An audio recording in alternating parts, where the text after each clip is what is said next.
तो ये है मेरी SMVT दानापुर स्पेशल ट्रेन की सेकंड पार्ट की जर्नी, जहाँ पे हमारी ट्रेन नागपुर पहुँचने वाली है। और अगर आपने फर्स्ट पार्ट नहीं देखा है तो ज़रूर से आप आई बटन पर क्लिक करके वो फर्स्ट पार्ट देख लीजिए।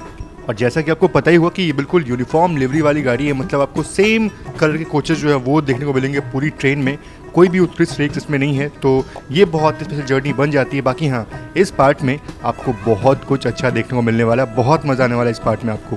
7.5 घंटे की देरी से चल रही है ट्रेन, आगे और कितनी लेट होती है, कितनी देरी में अपने गंतव्य पहुँचती है, ये देखने वाली बात होगी। तो मुंबई वाली गाड़ियाँ इधर से आती है, साउथ की गाड़ी इधर से हमारे इधर से आ रही है, और फाइनली सबका मिलन होता है नागपुर में।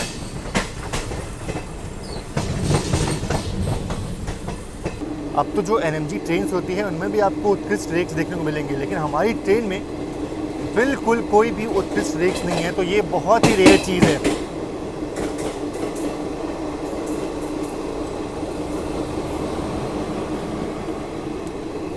तो नॉर्मली ऐसा हाल ना, जैसे आप देख रहे हो अभी आप, मतलब अजीब सा ऑयली फेस हो गया है। और फिर ये तब होता है जब पूरे दिन जर्नी आप कर रहे हो। और ये कल हुआ था, मतलब कल सुबह मैंने जब बोर्ड किया था ट्रेन को, तो शाम को ऐसा हुआ था हाल कि बहुत डल फील कर रहा हूँ, बहुत अजीब सा फील कर रहा हूँ। लेकिन अभी सिर्फ 9:30 बजे हैं और ये हाल है, देखो। तो पूरे दिन का हाल जो है वो कैसा होने वाला है। अभी से ही ऐसा लग रहा है कि बहुत देर से मैं गेट पे खड़ा हूँ, बहुत देर से मैं ट्रैवल कर रहा हूँ। तो ये अभी फील हो रहा है, इतनी गर्मी है बाहर अभी से ही। वेदर का ट्रांजिशन तो देखने को मिलता ही है।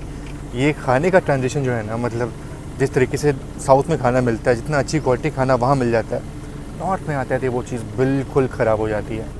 तो फाइनली पहुंच रहे हैं नागपुर रेलवे स्टेशन, और यहाँ पहुंचने का जो सही समय था ना, वो था रात के 12:30 बजे का। पर ट्रेन यहाँ पहुंच रही है सुबह के 10:50 पे। तो ऑलमोस्ट ट्रेन यहाँ 10.5 घंटे की देरी से पहुंच रही है। और ये खड़ी है दानापुर सिकंदराबाद एक्सप्रेस। काफ़ी अच्छी गाड़ी है, टिकट इतने भी आपको नहीं मिलता है। और आप रश देखो इस ट्रेन में बस।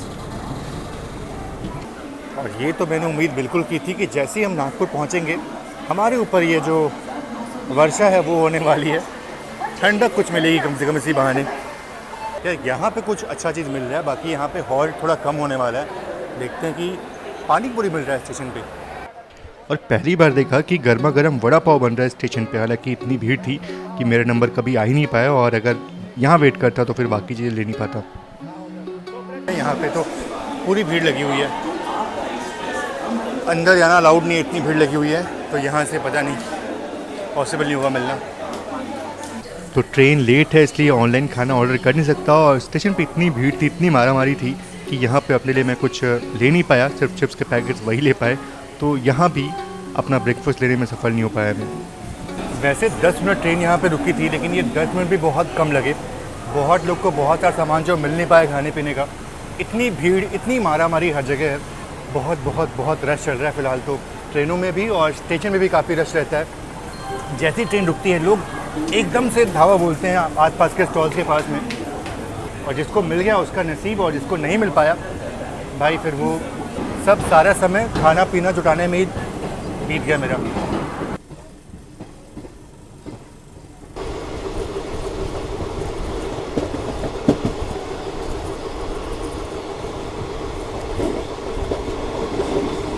फिलहाल दोपहर के करीब 12:30 बजे का वक्त हुआ है, और इतनी गर्मी थी ना नागपुर के बाद में कि मैं गेट के पास आया नहीं। लेकिन फ़िलहाल जो बैतूल के पहले का जो घाट सेक्शन है ना, वो फ़िलहाल अभी गुजर रहा है। तो सोचा चलो बाहर निकलता हूँ, थोड़ा वो दिखाता हूँ आपको। हालांकि बारिश बिल्कुल नहीं है, गर्मी है, जिस कारण से ये घाट सेक्शन भी आपको उतना मज़ेदार अभी फ़िलहाल तो दिखाई देगा। बारिश के वक्त में ये घाट सेक्शन बहुत अच्छा लगता था।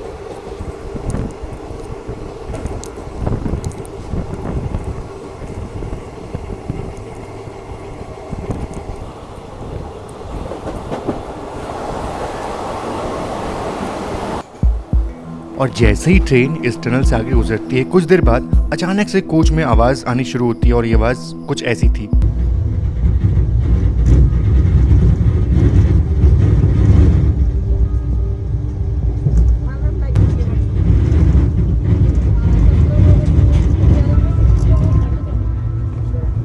तो जब कोई जानवर ट्रेन के नीचे चला आता है और कुछ उसके अवशेष जो है वो रह जाते हैं, तो कुछ ऐसी आवाज़ें जो हैं वो आती हैं।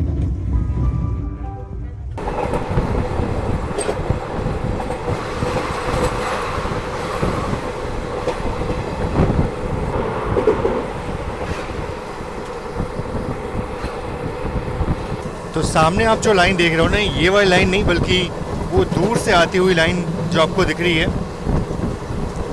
ये लाइन आ रही है छिंदवाड़ा की तरफ से। और इसका मतलब ये है कि आमला जंक्शन पहुंच चुके हैं, हम उसको स्किप करने वाले हैं।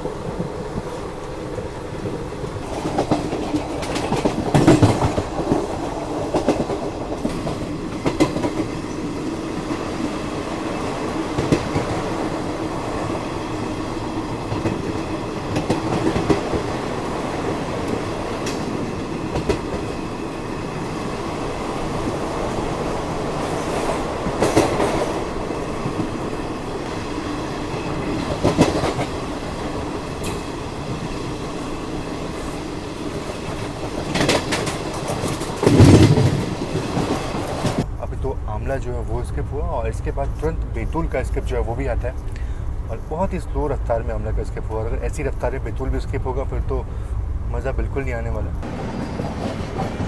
फिरोजपुर रामेश्वरम, और फिलहाल अभी हमारी ट्रेन स्किप कर रही है बैतूल स्टेशन को, बहुत ही स्लो स्पीड है। मुझे लगता है शायद यहाँ पे रुक जाएंगे हम। यहाँ जो पैसेंजर्स वेट भी कर रहे हैं ना, उनके लिए बहुत दिक्कत की बात है, इतनी गर्मी यहाँ पे है।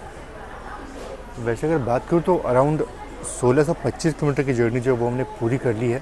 हालांकि अगर ट्रेन लेट नहीं होती, मतलब 8.5 घंटे लेट ट्रेन नहीं चलती, तो यहाँ पे ट्रेन सुबह करीब 4:30 बजे इसको स्किप करने वाली थी। पर फ़िलहाल तो दोपहर के 2 बजने वाले हैं। और ये कहाँ जा रहे हो? ये कहाँ पे है? ये सलकनपुर के आगे। सलकनपुर के कौन सी गाड़ी से आने वाले? Grand trunk GT। बहुत गर्मी है भाई, कब से वेट कर रहे हो? आधा घंटा समथिंग हो गया। गर्मी बहुत है ना, मतलब वेट करने में पंखे की गर्मी, हवा भी मतलब नहीं, बहुत गर्मी है। आप ऐसी कहाँ जा रहे हो? मैं तो जा रहा हूँ पूरा बनारस तक। चलो लगता है आपका संकेत हो गया। चलो भाई, हैप्पी जर्नी। हम निकलते हैं क्योंकि हमारी ट्रेन का डिपार्चर जो है वो हो गया।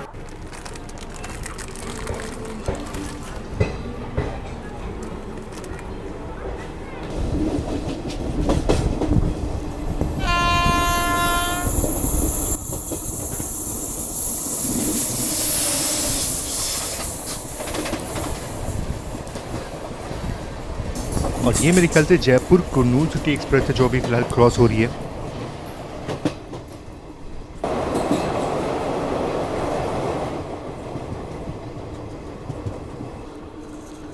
तो बैतूल से निकलने के बाद खूबसूरत घाट सेक्शन आता है, पर ये घाट सेक्शन ना बारिश के वक्त में ज़्यादा खूबसूरत लगता है।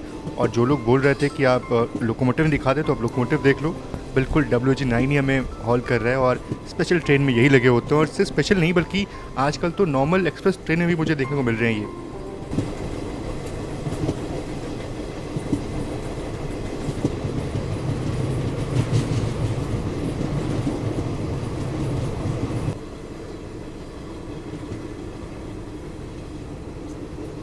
अब ये घाट सेक्शन में आपको ज़्यादा दिखा नहीं पाऊँगा क्योंकि बहुत ज़्यादा गर्मी है और फ़ोन बाहर निकालने पे ना फ़ोन ऑलमोस्ट हीट हो जा रहा है। हीट होकर के कैमरा जो है वो बंद हो जा रहा है।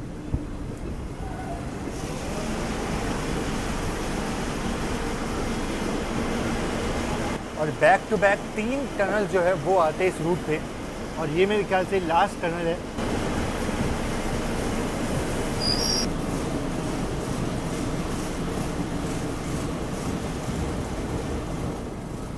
कोई तो ट्रेन आ रही है उस ट्रैक पे, पर इतने सारे पेड़ है कि वो दिखा नहीं पाऊँगा मैं आपको।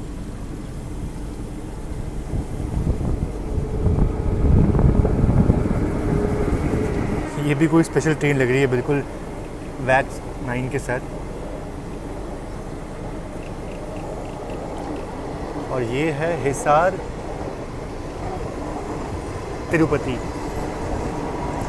हिसार तिरुपति स्पेशल।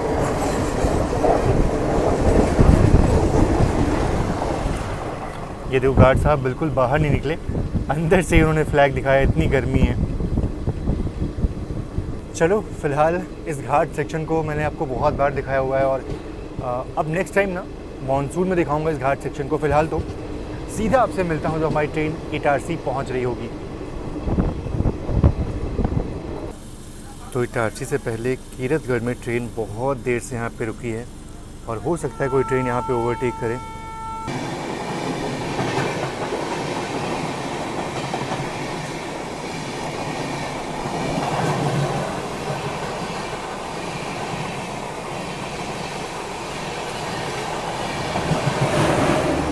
तो ये थी मैसूरू जयपुर जिसने अभी हमें ओवरटेक किया।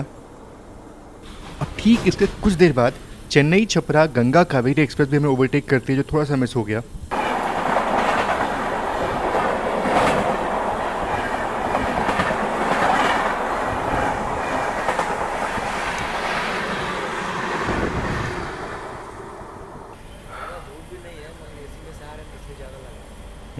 धूप तो है, धूप तो बहुत। तो आप लोग कहाँ जा रहे हैं? दानापुर। पूरा किस में, एसी में है कि स्लीपर? एसी में। बताइए, एसी में रहने के बाद भी ये हाल है कि इतना गर्मी लग रहा है सबको। अंदर से तो यहाँ अच्छा लग रहा है है ना? यहाँ ताज़ा हवा, अच्छी ठंडी हवा आ रही है।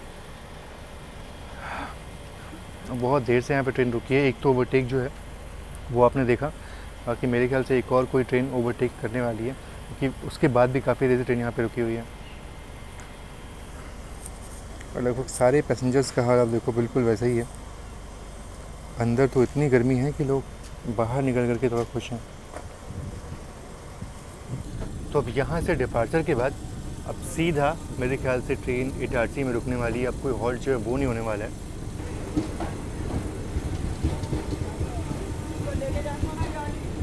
अब एक चीज़ देख कर के बहुत हंसी आई कि सॉकेट यहाँ पे दिया गया है, वॉशरूम के अंदर दिया गया है, लेकिन सारे साइड लोअर बर्थ पे और कहीं भी आपको सॉकेट जो है वो देखने को नहीं मिलेगा।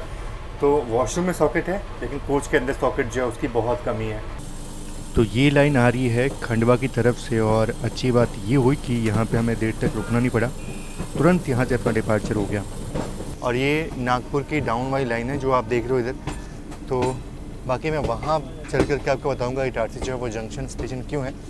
फ़िलहाल तो अपना अराइवल इटारसी जंक्शन पे हो रहा है, वो आप देखिए बहुत देर बाद ट्रेन रुकने वाली है किसी बड़े स्टेशन पे नागपुर के बाद। दुकान है कि नहीं?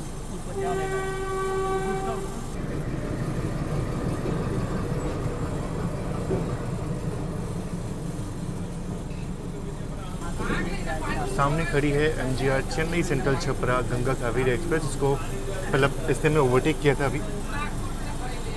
तो चलिए फाइनली पहुंच चुके हैं अपने जर्नी के 10वें हॉल्ट यानी कि इटारसी जंक्शन रेलवे स्टेशन पे। और जैसे तैसे यहाँ तक का सफ़र जो है वो तो फिलहाल पूरा हुआ। यहाँ पहुँचने का जो सही समय था, अगर इसका शेड्यूल टाइम देखा जाए तो भाई वो था सुबह के 6:30 बजे का, लेकिन ट्रेन यहाँ पहुँच रही है शाम के करीब 5 बजे। तो ऑलमोस्ट अगर देखा जाए तो 10.5 घंटे ट्रेन जो है वो लेट हो चुकी है यहाँ। और मैं तो यही सोच रहा हूँ कि जो लोग AC क्लास में सफ़र कर रहे हैं उनका हाल बुरा है। वो मतलब अंदर क्या है कि सिर्फ एक ही AC यूनिट काम कर रहा है, बाकी एक बंद कर दिया गया, पता नहीं ये बात हो रही थी मेरे ख्याल से। तो थोड़ी गर्मी अंदर भी है। और यहाँ पे स्लीपर क्लास में, जनरल क्लास में क्या हाल होगा ये तो बिल्कुल सोच से परे है कि कितना ज़्यादा गर्मी है यहाँ पे। और गर्मी इतनी है कि ट्रेन जहाँ भी रुकती है तुरंत पानी के लिए लोग अपने कोच से बाहर निकलते हैं और पानी भरने के लिए बिल्कुल लाइन से लग जाती है।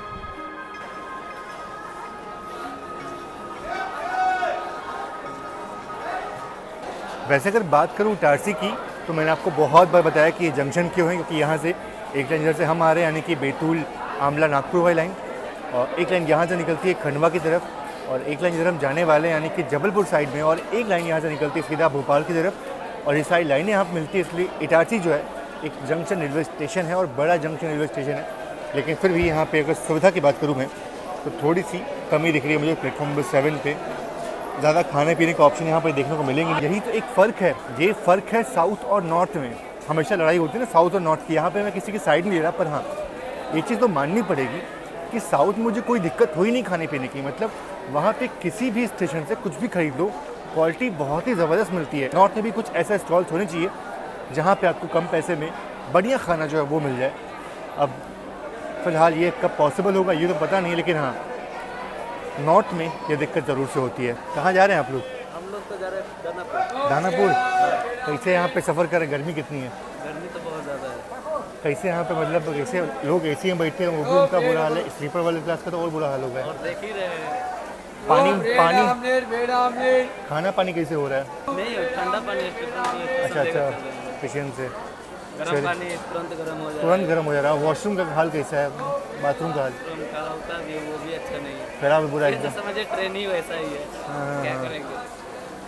चलिए देखते हैं, अभी तो बहुत लंबा सफ़र है। कल सुबह 9:30-10 बजे पहुँचेंगे आप? हाँ 8 बजे का टाइमिंग, 8 बजे का टाइम, 9:30 तक पहुँचेंगे। स्लीपर क्लास में काफ़ी बुरा हाल है। यहाँ पे लोग काफ़ी त्रस्त हैं। एसी में तो है ही, इसी पता नहीं एसी में तो त्रस्त हैं ही, लेकिन स्लीपर क्लास का हाल ही बहुत बुरा हाल है। और मैंने भी सिर्फ अपने लिए पानी की बोतल जो है वो ली, क्योंकि फ़िलहाल तो यही चीज़ काम में आ रही है। खाना तो यहाँ पे खाने लायक बिल्कुल नहीं है। तो करीब 40 मिनट के बाद अपना डिपार्चर हो रहा है इटारसी से। तो काफ़ी देर ट्रेन यहाँ पे रुक गई। हालांकि शेड्यूल हॉल्ट जो था वो सिर्फ 10 मिनट का ही था, पर आधे घंटे ट्रेन यहाँ पे एक्स्ट्रा रुकी और फाइनली अपना डिपार्चर हो चुका है और हम बढ़ चुके हैं जबलपुर की तरफ। तो अपना अब अगला हॉल्ट जो है वो जबलपुर होने वाला है। अब ट्रेन जहाँ पे हॉल्ट नहीं होता ना वहाँ पे रुक जाती है, तो ये दिक्कत की बात है। और वहाँ पे कई मिनटों तक रुक जाती है, 30 मिनट 40 मिनट तक रुक जाती है। तो इसलिए हम ठीक से कवर अप जो है वो नहीं कर पाए। और वैसे भी इस ट्रेन की मैक्स परमिसिबल स्पीड फ़िलहाल तो 100 किलोमीटर/आवर है।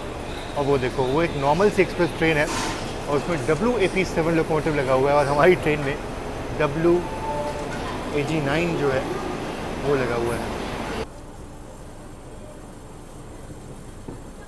और अगर हम यहाँ से सीधा निकलते तो पहुँच जाते भोपाल की तरफ, पर हमारी ट्रेन मुड़ चुकी है जबलपुर की तरफ और यहाँ से भोपाल की लाइन अलग हो रही है।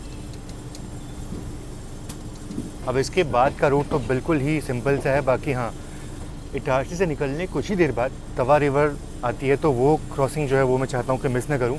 बाकी नर्मदा नदी का जो क्रॉसिंग है वो तो मेरे ख्याल से रात के वक्त में होगा, क्योंकि बिल्कुल जबलपुर के पहले होता है वो क्रॉसिंग।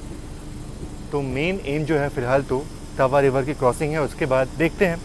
बाकी शाम ढलेगी तो शाम की कुछ झलकियाँ आपको दिखाऊँगा।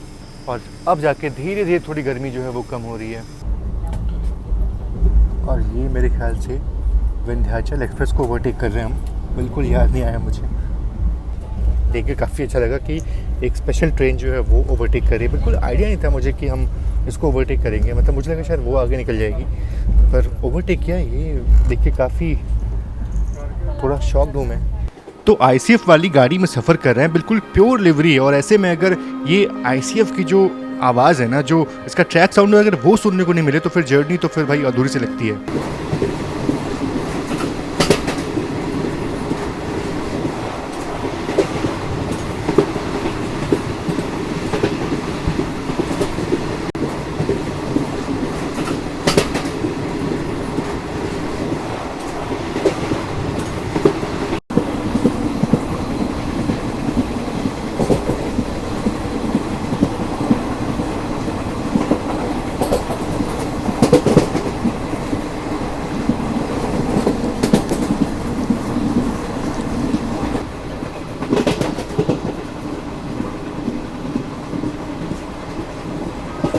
तो इस खूबसूरत सी शाम में ये ट्रैक साउंड और ये खूबसूरत नज़ारे देखने को मिल रहा है, इससे अच्छी जर्नी क्या हो सकती है। बिल्कुल ओरिजिनल ICF की डिलीवरी देख कर के बहुत मज़ा आ रहा है। और जल्दी ही पहुंचने वाले हैं, क्रॉस करने वाले हैं तवा रिवर को, तो वो भी बहुत ही अच्छा होगा।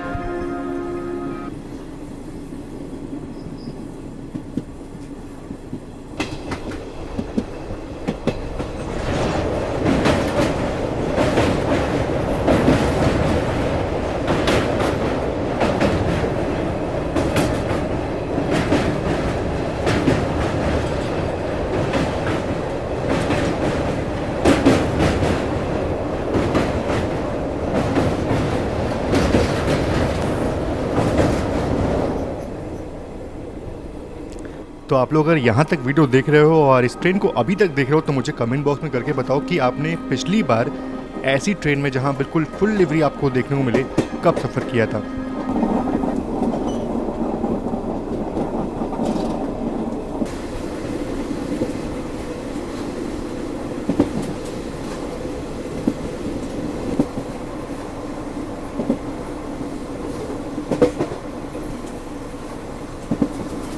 और बहुत ही अच्छी खासी रफ्तार में फ़िलहाल स्किप कर रहे हैं पिपरिया रेलवे स्टेशन को। बहुत से ट्रेनों का यहाँ पे हॉल्ट होता है, पर हमारी ट्रेन अच्छी खासी रफ्तार में इसको स्किप कर रही है।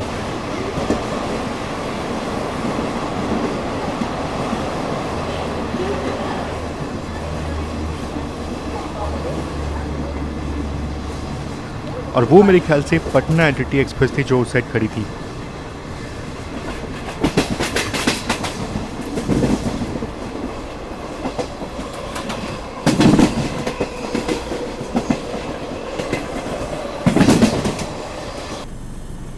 पिपरिया के स्किप के बाद अचानक से चेन पुलिंग हुई और कोई तो यहाँ से डिबोर्ड हुआ, देखो सामने ये जो इंसान है ना, ये जो पैसेंजर है, इन्होंने ही चेन खींची है जिस कारण से ट्रेन रुकी है यहाँ पे। ये बहुत गलत बात है कि बिल्कुल अपने गांव से गुजर रहे हो और वहाँ अपने चेन पुलिंग कर दी।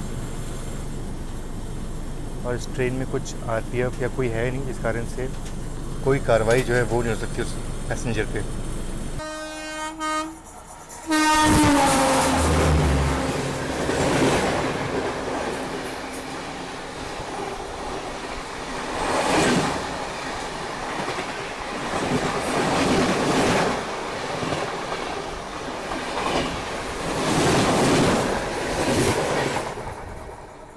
अब ये कौन सी ट्रेन थी WAG9 के साथ? पर आजकल सभी ट्रेनों को WAG9 मिल रहे हैं, मतलब आजकल WAG9 की इज्जत जो है वो बहुत बढ़ चुकी है भाई। ऑल्दो स्पीड सिर्फ 100 किलोमीटर पर आवर की थी, लेकिन फिर भी ऐसा लगा मानो 130 की रफ्तार में चल रही हो। और बहुत ही खूबसूरत सनसेट जो है वो हो रहा है। ये दूसरी शाम है हमारी ट्रेन जर्नी का, और एक तरह से बोल सकते हो बिल्कुल आखिरी शाम है। इतनी लेट तो नहीं होगी कि कल शाम को हम पहुँचे। कल सुबह करीब 4:30-5 बजे हम DDU पहुंच जाएंगे। अगर और लेट होती है तो 8:30-9, लेकिन उससे लेट तो नहीं होगी ट्रेन, ये तो भरोसा है मुझे। तो ये एक तरह से आखिरी शाम होने वाली इस जर्नी की, और बहुत ही खूबसूरत सूर्यास्त जो है वो हो रहा है। तो अभी तक आपने एंजॉय किया ICF के ट्रैक साउंड को, और अब एंजॉय करिए इस खूबसूरत से सनसेट को जो कि बहुत ही खूबसूरत हो रहा है।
बाकी चलो अब देखते हैं कि जबलपुर में अपना अराइवल कब होता है।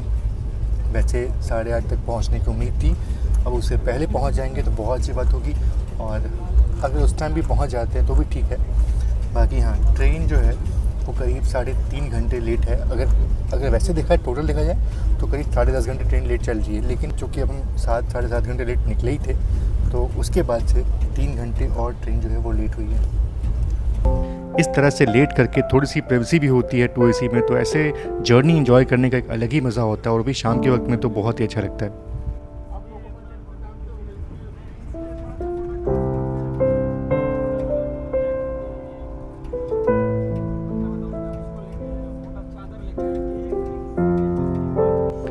वैसे गडरवाड़ा में अपना हॉल्ट तो नहीं है, पर ट्रेन यहाँ पे बहुत देर से रुकी हुई थी। हालांकि यहाँ पे कोई क्रॉसिंग देखने को नहीं मिली, लेकिन बहुत ही खूबसूरत सा रेलवे स्टेशन है ये।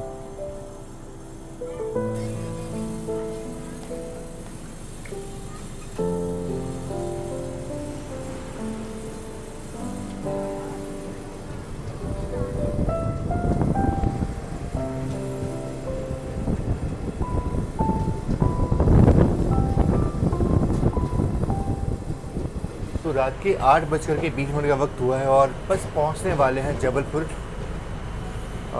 रात के 8 बजे हैं, लेकिन फिर भी मौसम जो है ना बिल्कुल गर्माहट वाला मौसम है। गरम गरम हवा जो है वो बाहर आ रही है रात के वक्त में भी। और मैं बस ऐसे ही लेटे लेटे सो गया था, और अब जबलपुर पहुंचने वाले हैं तो नींद खुली, और उसके बाद जैसे गेट पे आया तो लगा कि कोई ब्लोअर जो है वो चला रहा हो कोई, ये फील हुआ। बाकी हाँ, जबलपुर में भी देखते हैं कुछ खाने को अपने लिए कुछ मिलता है कि नहीं। हालांकि 2 दिन हो गए ठीक से अन्न जो है वो नहीं खाया मैंने, सिर्फ चिप्स बिस्किट के पैकेट्स और यही चीज़ चल रही हैं। तो अगर जबलपुर में कुछ अच्छा खाने को मिल गया तो बड़ा अच्छा लगेगा।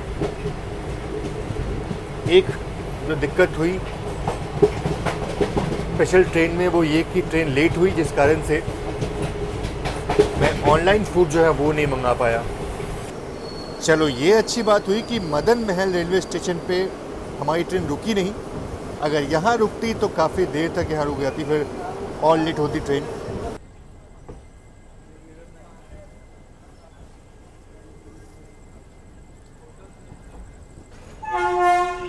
बरौनी लखनऊ स्पेशल गाड़ी प्लेटफॉर्म नंबर 30 पर आ रही है। इस गाड़ी के एसी कोच आगे एवं स्लीपर कोच पीछे रहे हैं। तो रात के 8:40 का वक्त हुआ है और अचानक से आप देखो तो जबलपुर के प्लेटफॉर्म नंबर 4 पे एकदम से लोगों का तांता जो है वो लग गया, क्योंकि हमारी ट्रेन अभी यहाँ पहुँच चुकी है और सभी लोग जो है वो अपने लिए कुछ खाने के लिए, पानी भरने के लिए लोग जो है वो नीचे उतर गए। अच्छा, अगर मैं बात करूँ यहाँ पहुँचने की, तो यहाँ पहुँचने का सही समय था सुबह के 10:10 पर ट्रेन पहुँची है यहाँ पे रात के 8:40, यानी ट्रेन करीब 10.5 घंटे लेट चल रही है। और बाकी मैं बैग लेकर इसलिए आया ताकि मैं अपने लिए कुछ खाने के लिए ढूंढ सकूँ, और यहाँ मुझे कुछ मिला नहीं वैसे तो, लेकिन फिर भी मुझे अपने डिनर के लिए कुछ ना कुछ लेना ही पड़ेगा। तो आगे चल के देखता हूँ, अगर मुझे कुछ मिल जाता है तो बहुत अच्छी बात होगी। और बाकी भीड़ देखो आप, अचानक से ये प्लेटफॉर्म नंबर 4 जो है वो लोगों से भर चुका है। समोसे तो मिल रहे हैं लेकिन समोसे खाने का बिल्कुल मन नहीं है। कुछ और ट्राई करूँगा मैं। ये इडली है, अच्छा राइस। बाकी लोगों का आप तांता देखो यहाँ पे। यहाँ नॉर्मल ब्रेड ऑमलेट, जो कि पता नहीं अजीब सा होता है। अब ऐसा क्यों लग रहा है मुझे कि थक हार के समोसे जो है वही खाने पड़ेंगे। और यहाँ की इडली जो है वो ट्राई करता हूँ मैं, कम से कम कुछ तो हेल्दी होगा। इडली ट्राई करता हूँ। तो ना चाहते हुए मैंने इडली जो है वो ले ली, हालांकि और कोई ऑप्शन था नहीं यहाँ पे। खाने का प्रबंध जो है वो तो हो गया, पता नहीं ये इडली कैसी होगी, पर हाँ जबलपुर में ठीक ठाक मिल जाता है, मतलब इतना ख़राब नहीं मिलता जितना ख़राब इटारसी मिलता है। तो यहाँ का मैं इडली ट्राई कर सकता हूँ। कहीं ना कहीं ये जो खाना होता है वो इतना हेल्दी नहीं होता, और जिस कारण से लोगों को बहुत ही बुरा एक्सपीरियंस होता है इंडियन रेलवेज़ में। और ये चीज़ को बदलने के लिए ना बहुत ज़रूरी है कि स्टेशन में भी कुछ ऐसे स्टॉल बनाया जाए जहाँ पे आपको बढ़िया खाना जो है वो मिल पाए। और ये बहुत ज़रूरी है कि आपको अच्छा हेल्दी खाना मिले स्टेशन में भी। तो इंडियन रेलवेज़ अगर ऐसा कुछ करती है तो ज़ाहिर तौर पे बहुत लोगों की हेल्प हो जाएगी, नहीं तो फिर लोग ऐसे ही अनहेल्दी खा करके अपना एक्सपीरियंस जो है वो ख़राब करने वाले इंडियन रेलवेज़। अब सामने खड़ी है चित्रकूट एक्सप्रेस, जिसका डिपार्चर 9 बजे का है रात में, और अभी फ़िलहाल 3 मिनट में डिपार्चर इसका होने वाला है। तो ज़ाहिर तौर पर मुझे लगता है कि पहले डिपार्चर इसका होगा, उसके बाद से हमारी ट्रेन को यहाँ से जाने का संकेत मिलेगा। चलो, चित्रकूट एक्सप्रेस का डिपार्चर हो गया और हमारी ट्रेन अभी भी यहीं पे खड़ी है, मतलब ये ट्रेन आगे निकल जाएगी और इसके आगे निकलने के बाद ही हमारा डिपार्चर होगा।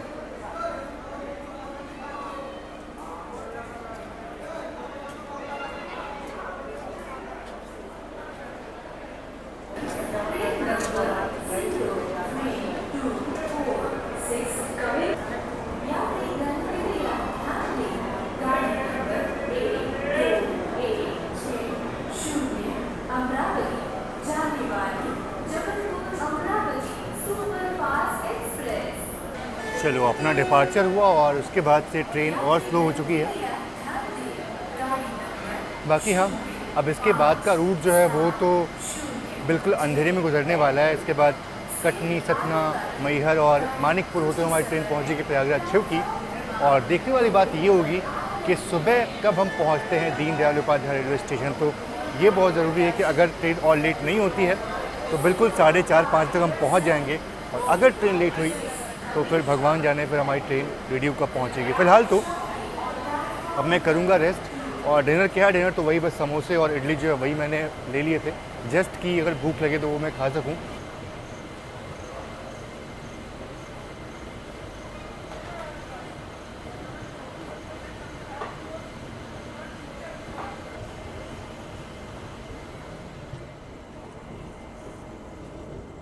चलो, अपना डिपार्चर हो चुका है जबलपुर से। बाकी ये इडली मैंने लिया था यहाँ से, अब ज़रा इसको टेस्ट करता हूँ, देखता हूँ कि क्वालिटी जो है वो कैसी है इसकी।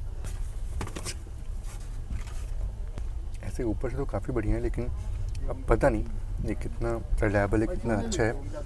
थोड़ा नमक ज़्यादा इसमें, तो हाँ वो क्वालिटी तो नहीं है जो साउथ में मिलता है। बाकी काम चलाऊ जो है वो है बस।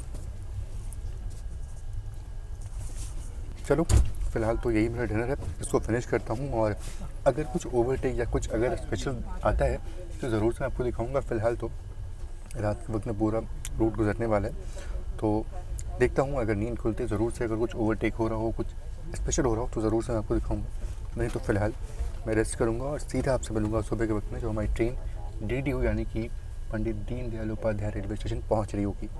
तो गुड मॉर्निंग, सुप्रभात। और ये है डे 3 अपना इस जर्नी का। हालांकि लगा था कि आराम से मैं पहुँच जाऊँगा, मैं ट्रेन फिर से लेट हो चुकी है। अब ट्रेन जो है ऑफिशियली 7 घंटे लेट हो चुकी है। टोटल अगर मिला दें हम तो 14.5 घंटे ट्रेन ऑलमोस्ट लेट हो चुकी है और मेरे ख्याल से DDU पहुँचते पहुँचते टोटल 15 घंटे ट्रेन लेट हो जाएगी, ऐसा लग रहा है मुझे। तो स्पेशल ट्रेन का हाल और बुरा हो गया जैसे ही हम जबलपुर के आगे निकले, उसके बाद से ट्रेन और लेट हुई और प्रयागराज चौकी मेरे ख्याल से करीब सुबह 6 बजे हम पहुँचे थे। हालांकि मेरी नींद खुली थी क्योंकि तब तक वहाँ से डिपार्चर अपना हो रहा था, तो वो मैं कैप्चर नहीं कर पाया। तो मिर्ज़ापुर में भी काफ़ी ट्रेनों का हॉल्ट होता है, पर हमारी ट्रेन इसको स्किप कर रही है। हालांकि अब तो काफ़ी लेट हो चुकी है, तो इतना तेज़ चलने का कोई मतलब नहीं है अब तो।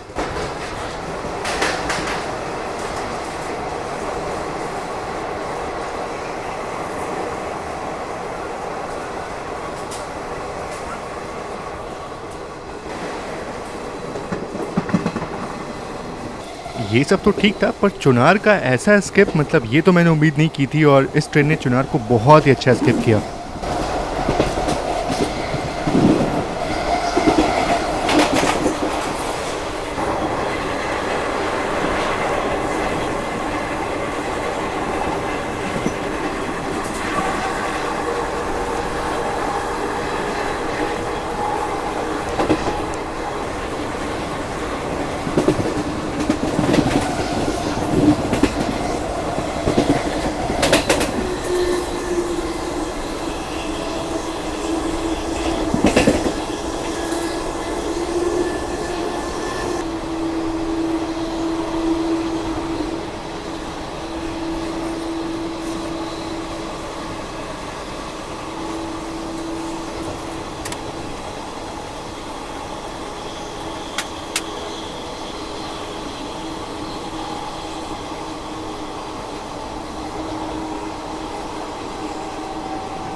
फाइनली कुछ ही मिनटों में पहुंचने वाले हैं अपने गंतव्य पे।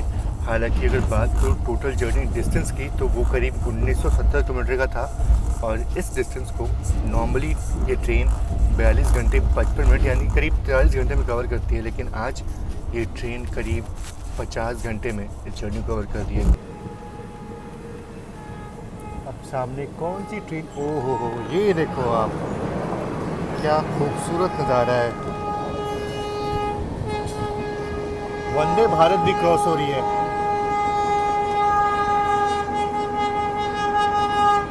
पर शायद मैं वंदे भारत को दिखा नहीं पाऊंगा आपको। एक साथ 4 ट्रेनें जो है वो निकल रही हैं।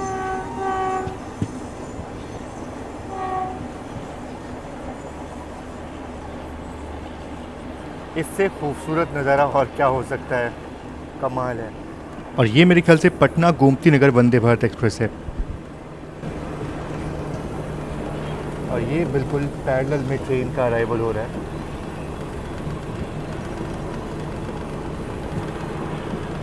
अब ये कौन सी ट्रेन है ये देख पाना थोड़ा सा मुश्किल है, पर मुझे ऐसा लग रहा है कि ये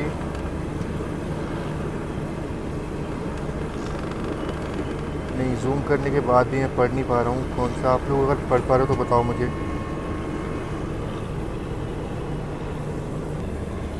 चलो यहाँ पढ़ने की कोशिश करता हूँ। ये हाँ, बीच में पेड़,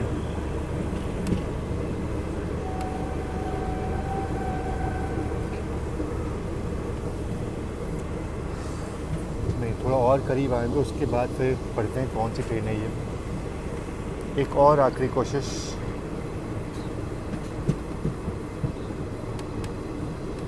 मालदा टाउन, न्यू दिल्ली, पुडुचेरी।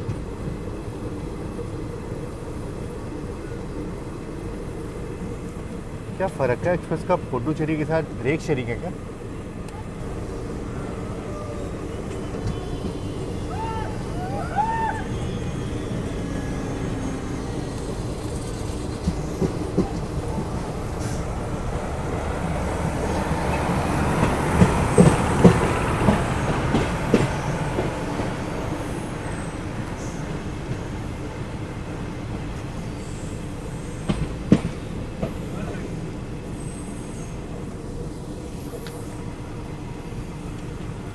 चलो हमारी ट्रेन को पहले अराइवल के लिए जगह मिल चुकी है और बाकी मालदा टाउन नई दिल्ली को थोड़ा सा वेट करना पड़ेगा।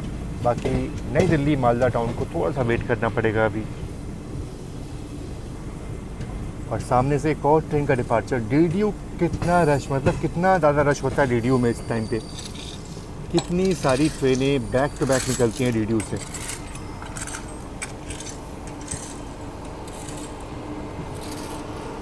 और ये है, थोड़ा और करीब आए लोग, विशाखापट्टनम बनारस। वैसे ये ट्रेन बनारस की तरफ जा रही है, अगर मैं चाहूँ तो उसमें बैठ करके बनारस पहुँच सकता हूँ, पर फिलहाल तो उसका डिपार्चर होगा। ये ट्रेन भी करीब 1 घंटे लेट चलती है।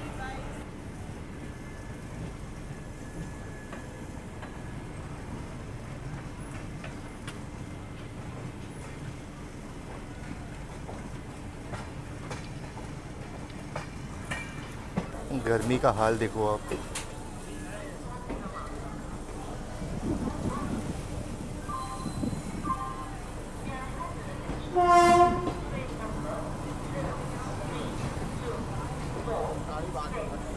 तो ये रही मेरी स्पेशल ट्रेन जर्नी का व्लॉग, जहाँ पे मैंने इस स्पेशल ट्रेन में यात्रा किया एसएमवीटी बेंगलुरु से डीडीयू यानी कि पंडित दीनदयाल उपाध्याय जंक्शन तक। और यहाँ से आगे ट्रेन जाने वाली है दानापुर। हालांकि वहाँ तक की मेरी टिकट थी, लेकिन यहाँ पे मैं डिबोर्ड कर रहा हूँ क्योंकि यहीं से मेरा घर पास में है। तो यहाँ से और मेरे ख्याल से 4 घंटे लगने वाले हैं इस ट्रेन को वहाँ पहुँचने के लिए। अब देखते हैं कि ये ट्रेन दानापुर कब पहुँचती है। आपको इस जर्नी में क्या अच्छा लगा, क्या बुरा लगा, ज़रूर से आप मुझे कमेंट बॉक्स में बताइएगा। बाकी हाँ, ये जर्नी स्पेशल इसलिए भी थी क्योंकि ये पूरी फुल्ली यूनिफॉर्म लिवरी वाली गाड़ी थी। मतलब ये पुराने ICF कोचेज़ वाली फुल्ली यूनिफॉर्म लिवरी वाली गाड़ी थी। और अब ऐसा दिखना बहुत ही रेयर हो चुका है। और अब आपको ऐसा जो कंपोजिशन है ना, वो देखने को मिलता। या तो उत्कृष्ट रेक्स जो है वो आपको देखने को मिलते हैं, या तो बीच बीच में कहीं आपको ये ब्लू वाले कोचेज़ जो है वो देखने को मिल जाते हैं। लेकिन प्योर ICF कोचेज़, ये जो लिवरी होती है ना, ये बहुत ही रेयर हो चुके हैं अब। तो ये जर्नी हमने की कंप्लीट इस ट्रेन में। बाकी मिलते हैं ऐसे किसी और नए स्पेशल जर्नी में। तब तक के लिए आप सभी का बहुत बहुत धन्यवाद। जय Hind and God bless you all.